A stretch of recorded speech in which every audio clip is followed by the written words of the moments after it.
Basahin mo yung SIM 1 at SIM 2.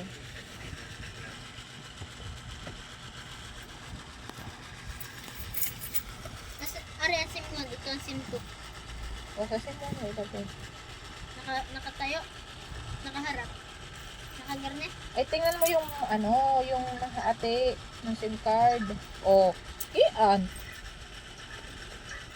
Ay, pag binaliktad mo eh. Ah. Yeah. Ay. Yeah. Yeah. Eh, mag-auto okay na ito.